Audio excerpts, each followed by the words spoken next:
দিলীপ ঘোষ এবং দুর্গাপুর কেন্দ্র নিয়েও বেশ কিছু অভিযোগ আসছে। কেন্দ্রীয় বাহিনী, আমরা শুরুতেই দেখালাম যে নিরাপত্তা রক্ষী দ্বারা আহত হয়েছেন তৃণমূল কংগ্রেসের কর্মী এবং তারপর দিলীপ ঘোষের গাড়ির সামনে তারা শুয়ে পড়ে। ঠিক এই পরিস্থিতিতে দিলীপ ঘোষ তিনি সকাল থেকেই তিনি ব্যস্ত ছিলেন। আমরা সরাসরি একটু সুচারুর কাছে যাব, সুচারু দিলীপ ঘোষের সাথে ঠিক কী পরিস্থিতিতে কিভাবে তিনি দেখা করেছেন এবং কি বলছেন দিলীপ ঘোষ একটু আপনারা শুনুন।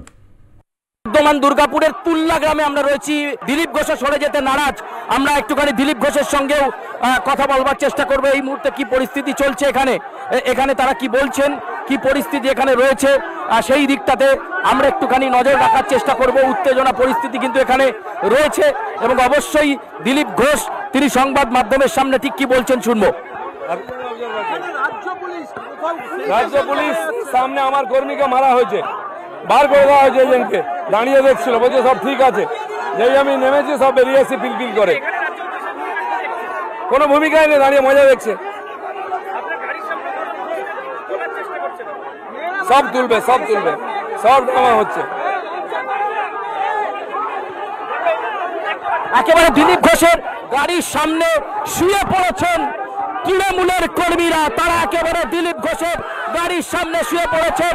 তারা বলছেন যে এখান থেকে দিলীপ ঘোষকে সরতে হবে, সেই দাবি তারা জানাচ্ছেন। ঝামেলা করতে আমাদের সকাল থেকে শান্তিপূর্ণভাবে ভোট হচ্ছে। দিলীপ ঘোষের গাড়ির সামনে উত্তেজিত তৃণমূল কর্মী সমর্থকরা তারা কিন্তু এই মুহূর্তে শুয়ে পড়েছেন। তারা দিলীপ ঘোষকে এগোতে দেবেন না। আর এক পাও এই তুল্লা গ্রামে এবং দিলীপ ঘোষের বডিগার্ড তিনি মেরেছেন, মাথা ফাটিয়ে দিয়েছেন এমন অভিযোগ করা হচ্ছে।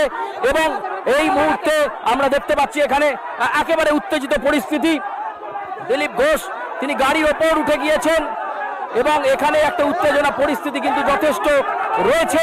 সেই উত্তেজনা পরিস্থিতি একেবারে চরমে বলা যেতে পারে, ধস্তাধস্তি পরিস্থিতি।